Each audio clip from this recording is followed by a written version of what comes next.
नमस्ते पेरेंट्स। हमने हाल ही में एक हवन, लाइव हवन जो है, जो बच्चों को सिखाया कि हवन कैसे करते हैं। और हवन में अलग अलग, जैसे कि नवग्रह, जो ग्रहों को हम देवता मानते हैं, तो ग्रहों के आशीर्वाद से ही लाइफ में जो बड़े बड़े प्रॉब्लम्स है वो सॉल्व हो जाते हैं। और ग्रहों के आशीर्वाद से आप लाइफ में जो भी करना चाहते हो, जो पाना चाहते हो, पा सकते हो। तो साइंस या अंग्रेजी सिस्टम कहता है कि प्लैनेट्स होते हैं, वो प्लैनेट्स है नहीं, प्लैनेट्स देवता है हमारे लिए। सूर्य देव भी देव है, अग्नि देव भी देव है। अंग्रेजी एजुकेशन कहता है कि ये फायर है, ये वाटर है। हमारे लिए जल भी देवता है, अग्नि भी देवता है, सूर्य भी देवता है, चंद्र भी देवता है। तो उसी तरीके से शनिदेव भी सूर्य भगवान के पुत्र हैं, शनिदेव। धरती माँ को भी हम विष्णु की पत्नी मानते हैं। और मंगल जो देव है वो धरती के पुत्र हैं, बेटे हैं। तो सभी देवी देवता हमारे जीवन में बहुत बड़ा रोल प्ले करते हैं। बारिश होती है तो इंद्रदेव की प्रार्थना करने से बारिश होती है। तो देवी देवताओं का महात्म्य हमारे शास्त्रों में पहले से दिया हुआ है। तो ये हवन हम क्यों करते थे? ताकि देवी देवताओं को हम मिल नहीं सकते तो कम से कम हम अग्नि के थ्रू उनको खाना, उनको आहुति देकर उनको खुश करें, उनको याद करें। और उनके आशीर्वाद से राजा महाराजा हवन क्यों कराते थे? ताकि अच्छी बारिश हो, अच्छी फसल हो, और वही फसल, वो जो खाना हम खा पाएंगे। अगर देखो, कभी कभी हम देखते हैं कि कोई जगह पे फसल अच्छी नहीं होती है तो टमाटर के भाव बढ़ गए, फिर हम टमाटर प्याज खा नहीं पाते। तो कहीं ना कहीं हमारे ग्रहों को या देवी देवताओं को याद न करने की वजह से सब होता है। तो आप मानो न मानो, लेकिन देवी देवताओं की कृपाओं से ही हमारे जीवन में सुख शांति हमें मिलती है।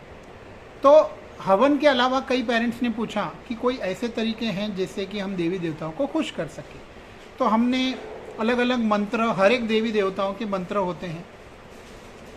तो सबसे करीब जो देवी देवता हमसे हैं, जिनको हम ग्रह कहते हैं, चंद्रमा, मून, सबसे करीब है हमसे। तो उनका इफेक्ट हमारे माइंड पे होता है। तो आजकल बहुत सारे लोग डिप्रेशन, माइंड डिस्टर्ब हो जाता है, गुस्सा आता है, इमोशनल हो जाते हैं। तो चंद्रदेव की कृपा आपको मिलेगी तो ये प्रॉब्लम्स नहीं आएंगे। तो ऐसे सभी देवी देवताओं को खुश करने के अलग अलग तरीके हैं। हवन अगर आप करते हो तो सबसे बेस्ट तरीका है, सभी देवी देवताओं को आप आधे घंटे के अंदर आहुति देकर खुश कर सकते हो और घर की एनर्जी को बदल सकते हो। कितने लोगों ने ये बताया भी कि जैसे ही हवन किया, पूरी पॉजिटिव एनर्जी घर में, सभी लोग पॉजिटिव फील करने लगे और धीरे धीरे सबकी तबीयत और भी सुधर जाती है, घर में शांति होती है।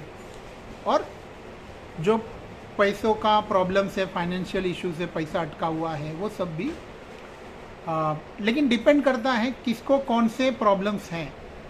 तो कुछ खास चीज़ें भी हम कर सकते हैं। तो आज मैं आपको ये वीडियो में ये बताना चाहता हूँ कि देखो, ये एक दूसरा तरीका है हवन। अगर आप नहीं कर पाते हो अपने घर में, तो एक आसान तरीका है कि देखो, अपने शास्त्रों में ये भी दिया गया है कि ये जो पक्षियों को दाना डालना, इससे भी देवी देवता बहुत खुश होते हैं। जैसे कि अभी कौवा है, कौवा शनिदेव का वाहन है। अगर आप शनिदेव का मंत्र बोलते हुए शनिवार के दिन ये पर्टिकुलर टाइप का अनाज होता है, अगर आप इसमें डालते हो और कौवा वो अनाज आप डालते रहो और कौवे ने खाया और शनि मंत्र आपने बोला, तो शनिदेव की कृपा मिलती है। देखो, अग्नि में आहुति डालने का महत्व है वो सबसे ज़्यादा है। हवन करने का जो फ़ायदा है बहुत ज़्यादा है। लेकिन अगर बाई चांस आप हवन नहीं कर पाते हो, लेकिन हवन जितना इफ़ेक्टिव मेथड नहीं है, लेकिन फिर भी आपको दान पुण्य करने के लिए टाइम भी नहीं मिल रहा है, तो आप कम से कम अपने घर की खिड़की पे या गैलरी में इसको लटका दो और रोज़ सुबह इसमें अलग अलग चिड़िया के लिए, कौवे के लिए, कबूतर के लिए, पक्षियों के लिए दाने इसमें डाल दो। इससे भी कौन से दिन आप कौन सा दाना डालते हो वो देवी देवता के आशीर्वाद मिल सकते हैं और आप अच्छा काम कर रहे हो। पक्षियों को दाने मिलते नहीं है, ये मॉडर्न ज़माने में लोग ऐसे मैदान भी नहीं है, गार्डन भी नहीं है, तो आप अपनी घर की फ्लैट के खिड़की पे भी लगा सकते हो और कौवा एक साइड आके बैठ के ये खा सकता है। देखो ये आपको कहीं से भी मिल जाएगा, अमेज़ोन पे बर्ड फीडर करके है और ज़्यादा इसका कॉस्ट भी नहीं है, बहुत सस्ते में मिल जाते हैं। तो ये पक्षियों के लिए दान पुण्य का काम भी होगा और देवी देवता को भी खुश कर सकते हो, आप ग्रहों को भी खुश कर सकते हो। देखो अभी एस्ट्रोलॉजी के सेशंस में हम ज़्यादा गहराई में बताने वाले हैं कि किसको कौन से देवी देवता या ग्रहों को खुश करना चाहिए और कौन से दाने कौन से दिन कौन से सुबह डालने चाहिए, और स्वर योग में हम कौन से टाइम पे कौन सी नाड़ी से आपको कौन से हाथ से दाने डालने से ज़्यादा लाभ मिले ये भी हम सीखने वाले हैं। तो ज़्यादा आपको डिटेल्स चाहिए तो आप ये डिस्क्रिप्शन में जो मैसेज करके या लिंक से मुझे कांटेक्ट कर सकते हो और ज़्यादा जानकारी आपके बारे में भी जान सकते हो। तो ये बर्ड फीडर के साथ आप छोटा सा पानी का जो पॉट होता है जिसमें पानी भी रख सकते हो। गर्मी में पशु पक्षियों को पानी की बहुत ज़रूरत पड़ती है और आजकल खुला पानी बहुत गंदा होता है, पक्षियों को गंदा पानी पिलाने से पाप कर्म होता है। तो अच्छा पानी आप पॉट में इसके बाजू में गैलरी में लटका सकते हो। छोटा सा पॉट भी मिल जाता है आपको जिसमें आप जो पेड़ पौधे उगाते हैं वो वाला पॉट में भी अगर आप पानी डाल दोगे उसको साफ करके तो भी अच्छा है। तो दाने और पानी एक ही जगह पे अगर पक्षियों को मिल गया तो बहुत पुण्य का काम भी होगा और देवी देवताओं को भी आप खुश कर सकते हो पक्षियों के माध्यम से।